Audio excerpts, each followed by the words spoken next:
Juriste et analyste politique, M.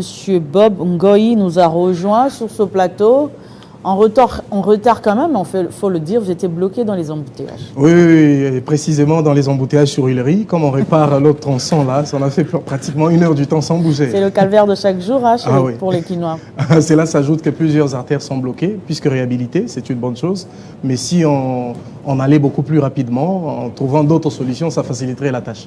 Avec vous, on va parler dialogue. Les confessions religieuses de la RDC ont dévoilé la feuille de route très attendue pour l'organisation de ce dialogue. Une feuille de route qui compte 4 étapes quand même. Votre réaction ? Oui, j'ai toujours été d'avis que quand il y a des propositions, précisément de dialoguer ou de mettre les Congolais ensemble, moi je trouve toujours que c'est une initiative louable. Depuis le début, je suis de ceux qui pensent que la meilleure solution à tout ce que nous rencontrons aujourd'hui serait de dialoguer ensemble. Est-ce que ça ne sera pas un dialogue de trop ? Bon, déjà, quand on dit dialogue de trop, c'est une manière péjorative d'évoquer les dialogues précédents. Je ne suis pas de ceux qui pensent que forcément les dialogues précédents ont été infructueux. S'il faut que je vous parle de l'histoire récente, les dialogues de la Saint-Sylvestre a eu quand même à produire des résultats. Ça nous a conduit de 2016 à 2018 jusqu'aux élections et à la passation pacifique du pouvoir.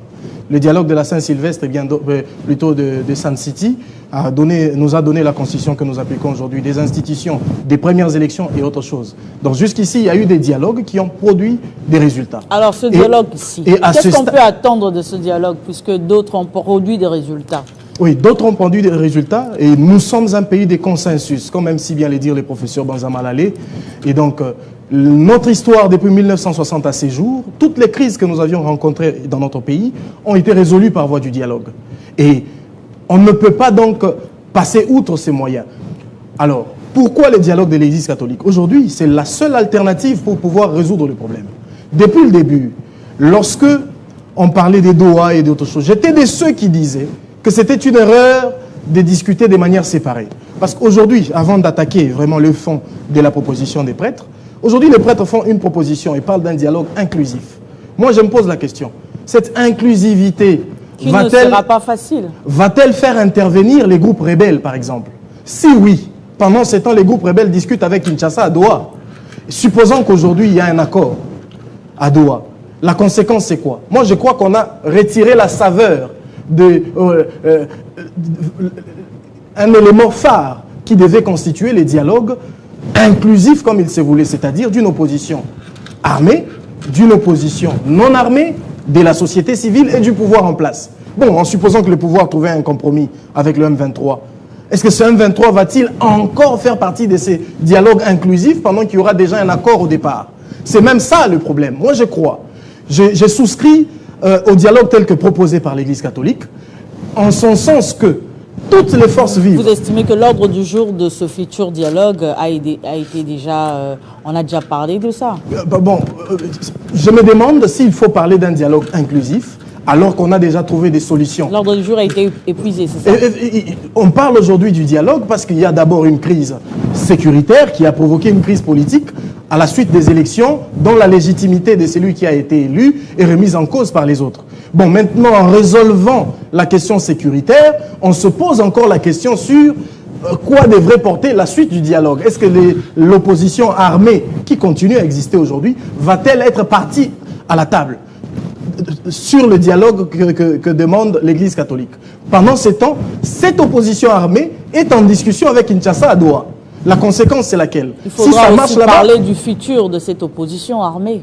Oui, mais du futur de cette opposition. Voilà pourquoi que j'ai souscrit. deviendra-t-elle? Moi, j'ai proposé depuis le début qu'au lieu des Doha, qu'il fallait qu'on discute d'abord en interne, en profitant de la situation, de la mauvaise posture du Rwanda aujourd'hui. Il faut mettre tous les Congolais ensemble. Ensemble, c'est-à-dire l'opposition armée autour d'une même table, l'opposition républicaine, le pouvoir, la société civile en face de nous, les prélats, qu'ils soient catholiques, SCC ou même tous ces groupes des hommes religieux. Moi, je crois que c'est ça la véritable solution. Vous verrez par exemple que dans la première, les 4 phases, la première qui est proposée, c'est celle de dire qu'il faudrait le mois de la paix, qui devrait être compris par une décrispation politique et tout ce qui va avec.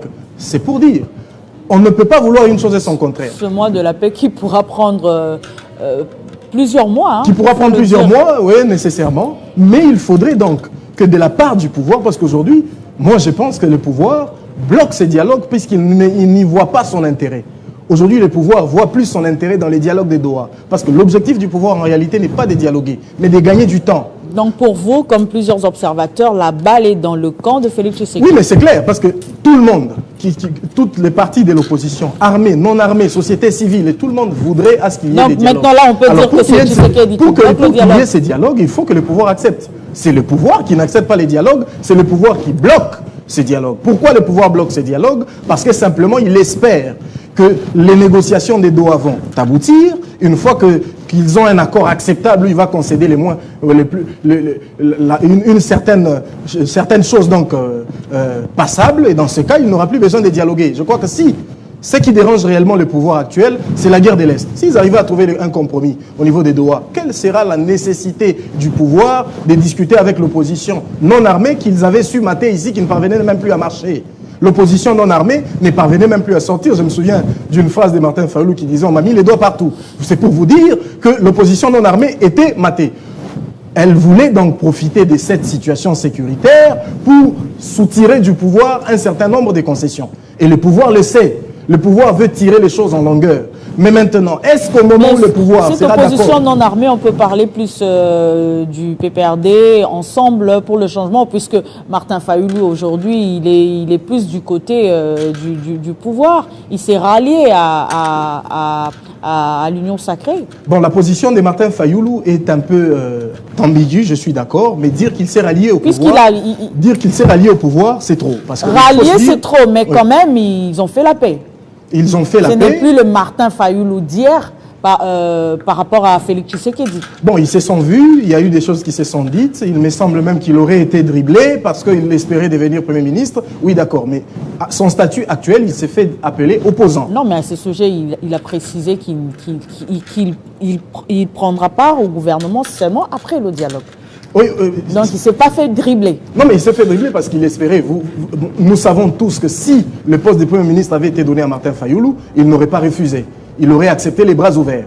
Mais ici, à propos de ces dialogues, je crois que le pouvoir devrait faire un certain pas vers les propositions de l'Église catholique, qui, à mon avis, est le seul moyen de mettre tous les Congolais ensemble, même l'opposition armée et tout le monde, autour d'une même table, face à l'Église catholique et les autres, pour discuter. Ce n'est que comme ça qu'on aura la solution. Si le pouvoir continue comme ça, pour attendre 2027 et demander les dialogues, à ce moment, il n'y aura plus besoin d'un dialogue parce que le pouvoir sera déjà finissant. Il sera juste question de dire non, finis ton mandat et puis nous passons à autre chose. Parce que c'est ça l'idée, tirer les choses en longueur jusqu'en 2028. Mais ce n'est pas seulement le pouvoir, c'est aussi les religieux ont tiré les choses en longueur. Ce dialogue devait être organisé depuis longtemps.